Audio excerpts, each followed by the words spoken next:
എന്റെ ലൈഫിലെ സന്തോഷങ്ങളെല്ലാം അവസാനിച്ചു എന്നാണ് ഞാൻ കരുതിയിരുന്നത്. പക്ഷേ ഒരുപാട് നാളുകൾക്ക് ശേഷം ഞാനിന്ന് മനസ്സ് നിറഞ്ഞ് സന്തോഷിച്ചു. അതിന് കാരണം സാറാണെന്ന് എനിക്കറിയാം. അതൊക്കെ തനിക്ക് വെറുതെ തോന്നുന്നതാണ്. തനിക്കൊന്നും നഷ്ടപ്പെട്ടിട്ടില്ല. എല്ലാം തന്റെ മുന്നിൽ തന്നെ ഉണ്ട്. അത് മനസ്സിലാക്കി പെരുമാറേണ്ടത് സഞ്ജയ് തന്നെ. അങ്ങനെയല്ല സാർ, ഞാനൊരിക്കലും ഓർമ്മയ്ക്ക് വെച്ച ഭർത്താവല്ല. അത് ബോധ്യമായതുകൊണ്ടാണ് ഞാൻ എല്ലാത്തിനും ഒഴിഞ്ഞു മാറിയത്.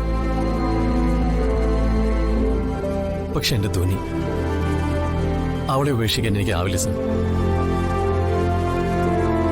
ഈ ഭൂമിയിൽ എനിക്ക് സ്വന്തമെന്ന് പറയാൻ ആകെയുള്ളത് എന്റെ മോള് മാത്രം. ഇന്നെന്റെ മോളുടെ ബർത്ത്ഡേ സാറ് മനോഹരാക്കി തന്നു. ധ്വനിമോളെ പോലെ നല്ലൊരു കുഞ്ഞിനെ എന്തിനാ വെറുതെ വിഷമിപ്പിക്കുന്നത്? അവൾക്ക് വേണ്ടി നിങ്ങൾക്ക് ഒന്നിച്ചൂടെ? അതെ, എനിക്കും പറയാനുള്ളത് അതുമാത്രം. മറക്കാനും ക്ഷമിക്കാനും പറ്റുന്ന കാര്യങ്ങൾ മറന്ന് ആ കുഞ്ഞിന്റെ സന്തോഷം അതിന് കൊടുക്കുക. നിങ്ങൾ അച്ഛന്റെയും അമ്മയുടെയും വാശികൾക്കിടയിൽ ഉണ്ടാവുന്ന കുഞ്ഞു മനസ്സ് കാണാതെ പോകരുത്. അത് മനസ്സിലാക്കാൻ മറ്റാരേക്കാളും സഞ്ജയ്ക്ക് കഴിയുമെന്ന് എനിക്ക് തോന്നുന്നു. അതുകൊണ്ട് നന്നായി ആലോചിച്ച് നല്ലൊരു തീരുമാനം എടുക്കുക. സാർ, അത് ചില ബന്ധങ്ങൾ അറ്റുപോയാൽ അത് കൂട്ടിയോജിപ്പിക്കാൻ സാധിക്കില്ല.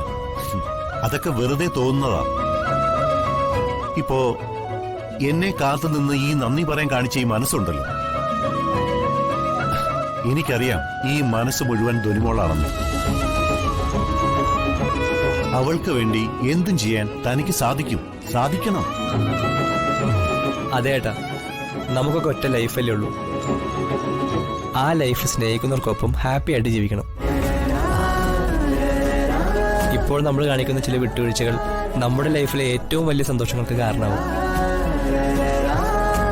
ആലോചിക്കുക, എന്നിട്ട് നല്ലൊരു തീരുമാനം എടുക്കുക. ശരി. അപ്പൊ ശരി, കാണാം. ശരി ശരി.